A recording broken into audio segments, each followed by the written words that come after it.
Hello friends, welcome to my channel. দেশ এবং দেশের বাইরে থেকে যারা আজকে আমার ভিডিওটি কন্টিনিউ করেছেন প্রত্যেককেই gardener tips with Kamal YouTube চ্যানেলে স্বাগতম। ছাদ বাগানে আমি আপনাদের সঙ্গে খুব সহজভাবে যে সমস্ত গাছগুলোর কথা বলি, পরিচর্যা করার কথা বলি, তাদের মধ্যে আরও একটি গুরুত্বপূর্ণ বা অন্যতম গাছ হলো আঙুর গাছ।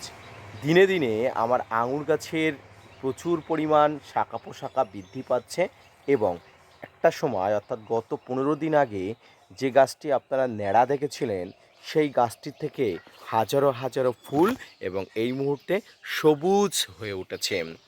তো প্রথমেই বলি, ছাদ বাগানে এই সময়টা আঙুর গাছের সময়, আর আঙুর গাছের প্রচুর পরিমাণ ফুল আসে। হাজারো হাজারো ফুলও আমার ছাদ বাগানে এসছে। তাই আমার ছাদ বাগানের মতো যাদের আঙুর গাছের ফুল এসছে তাদের জন্য আজকের ভিডিওটি অত্যন্ত গুরুত্বপূর্ণ। ভিডিওটি অবশ্যই মনোযোগ সহকারে দেখুন। এই সময় আঙুর গাছের আপনি কি কি পরিচর্যা করবেন, আসুন তাই নিয়ে গত 5 বছরের অভিজ্ঞতা আপনাদের সামনে শেয়ার করব। না স্কিপ করে কন্টিনিউ করুন।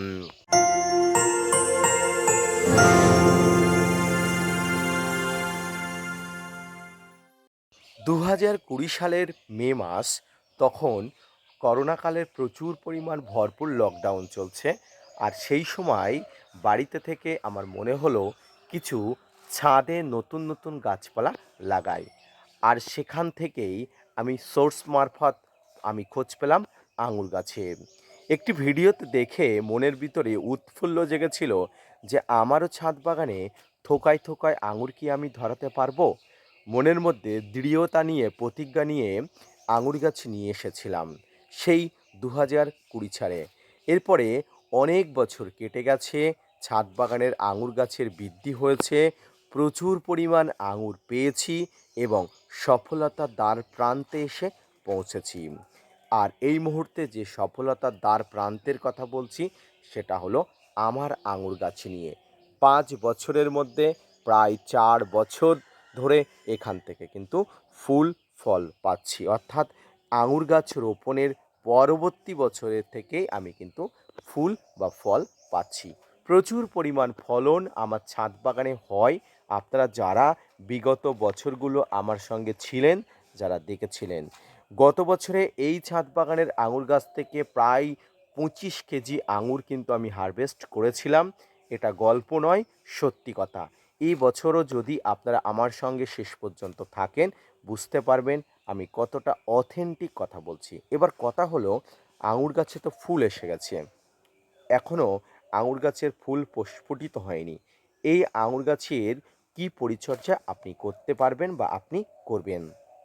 প্রিয় দর্শক, একদম সিম্পল ট্রিক্সের মাধ্যমে কতগুলো পরিচর্যা বলে দেবো। প্রথম বলি, আঙুর গাছের গোড়াতে আপনি এই সময় কোনো ভারী খাবার আর দেবেন না। হ্যাঁ, আঙুর গাছের গোড়াতে এই সময় কোনো ভারী খাবার দেবেন না। ডিসেম্বরের ডরমেন্সিতে গাছের গোড়াতে খাবার দিয়েছিলেন, গাছের গোড়াতে খাবার দেওয়ার পরবর্তীতেই আপনার গাছে প্রচুর পরিমাণ কচি পাতা এবং ফুল এসেছে। মনে রাখবেন, এই কচি পাতা এবং ফুল আসা মানে আপনার ছাদ বাগানের আঙুর গাছের খুব ভালো অবস্থা হয়ে গেছে। এবারে গাছের গোড়াতে এখন কি দেবেন? গাছের গোড়াতে এই সময় আপনি যেটা দেবেন সেটা হলো, গাছের গোড়াতে পটাশ সার অর্থাৎ MOP সার একটু জলে গুলে দেবেন এবং গাছে স্প্রে ফর্মে এই যে ফুল আপনি দেখতে পাচ্ছেন, শত শত বা হাজারো হাজারো ফুল দেখতে পাচ্ছেন, গাছে কিন্তু পটাশ স্প্রে করবেন। হ্যাঁ, গাছে কিন্তু পটাশ সারের স্প্রে আপনাকে করতে হবে। এর পাশাপাশি আপনাকে স্প্রে করতে হবে মাইক্রোনিউট্রেন্ট। মাইক্রোনিউট্রেন্ট বা বোরন, যাই বলুন না কেন, ছাদ বাগানের যে কোনো গাছের ফুল আসার পরবর্তী সময়ে যে কতটা জরুরি সেটা কিন্তু অবশ্যই দরকার। আর এই মাইক্রোনিউট্রেন্ট ছাদ বাগানের জন্য গুরুত্বপূর্ণ। মাইক্রোনিউট্রেন্টের মধ্যে বোরন, মোবোবিন দুটো যে কোনো একটা ব্যবহার করতে পারেন। প্রতি লিটার জলে 1 থেকে 1.5 গ্রাম নিয়ে আপনারা অবশ্যই গাছে এই ফুলের উপরে ফলের উপরে আপনারা অবশ্যই স্প্রে করে দেবেন খুব ভালো করে। প্রতি 15 দিন অন্তর অন্তর এই মাইক্রোনিউট্রিয়েন্ট বোরনের ব্যবহার করার কথা কিন্তু ভুলবেন না। শুধুমাত্র ফল হারভেস্ট করার 1 ঘন্টা আগে পর্যন্তও কিন্তু দেওয়া যাবে।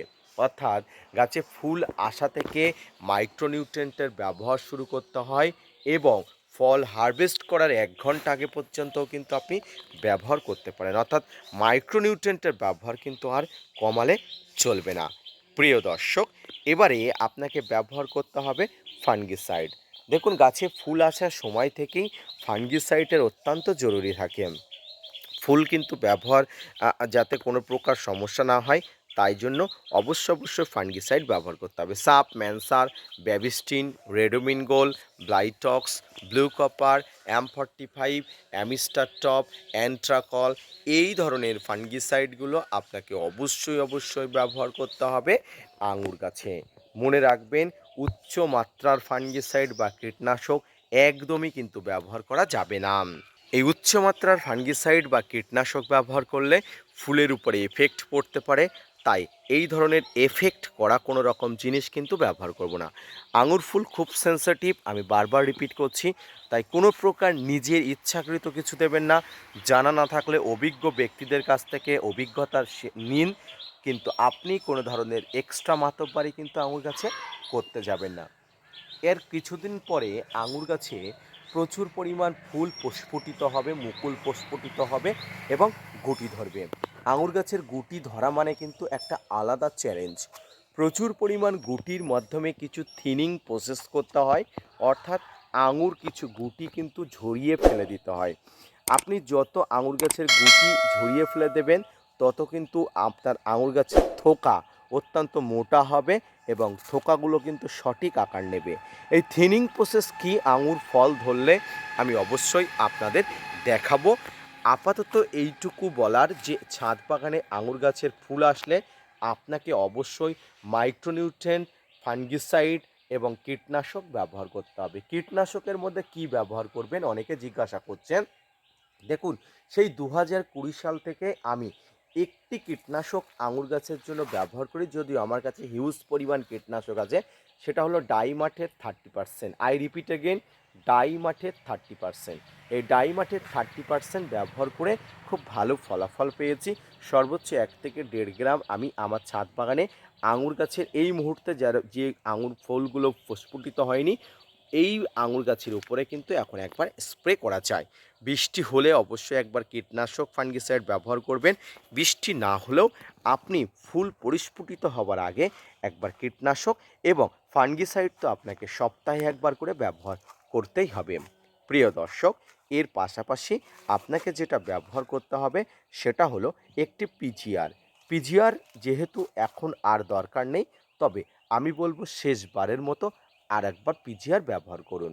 মিরাকুলান, বুস্টার, বাম্পার, যে কোনো ধরনের পিজিআর ব্যবহার করুন আপনার হাতের কাছে থাকা, তবে অবশ্যই ডোজ জেনে বুঝে আপনার আয়ত্তের মধ্যে রেখে ব্যবহার করবে। কোনো প্রকার সিঙ্গেল মিস্টেক করা চলবে না। মনে রাখবেন, আঙুর গাছে কিন্তু ফুল এসেছে, এই ভুলটা কিন্তু করবেন না। তাই যাদের ছাদ বাগানে অনেক আঙুর আছে, যাদের ছাদ বাগানে অনেক আঙুর গাছ লাগিয়েছেন, ফুল এসছে, উৎফুল্লতার মধ্যে আছেন, উৎফুল্লতা কিন্তু এক সময়ে কিন্তু আপনার অবশ্যই কিন্তু বিষাদে পরিণত হবে। তাই সেটা যাতে না হয়, অভিজ্ঞতাদের যাদের আছে তাদের কাছ থেকে, অভিজ্ঞ লোকের কাছ থেকে পরামর্শ নিয়েই কিন্তু আপনার ছাদ বাগানের আঙুর ফলগুলো ধরাবেন এবং পরিচর্যা করবেন। আশা করি আঙুর গাছ নিয়ে আপনার আর কোনো এনকোয়ারি থাকবে না। যদি আমার চ্যানেলের সঙ্গে জুড়ে থাকেন, প্রত্যাহ আঙুর গাছ নিয়ে ভিডিও দেওয়া শুরু করেছি এবং প্রত্যাহ দেবই। প্রতি সপ্তাহে একবার করে আঙুর গাছের ভিডিও আসবে। সেটা গাছের ফল কেমন আছে, গাছের ফলগুলো কিভাবে বাড়াতে হবে, ফল ফেটে যাওয়া, ফলের আকৃতি বড় করা, সব ধরনের ভিডিও প্রত্যাহ আসবে। এবং এরপরে দেখবেন এর উপরটা পুরো জাল দিয়ে আমি ঘিরে দিয়েছি, কারণ পাখির আক্রমণ ঠেকানোর জন্য। তাই আপনারাও কিভাবে করবেন সেটা নিয়েও আলোচনা করব। আজকের ভিডিওটি এই পর্যন্ত, আশা করি বুঝতে পেরেছেন। সুস্থ থাকুন, ভালো থাকুন এবং আমার ছোট্ট ইউটিউব চ্যানেলের সঙ্গে থাকুন। আশা করি আপনারা উপকৃত হবেন। ধন্যবাদ।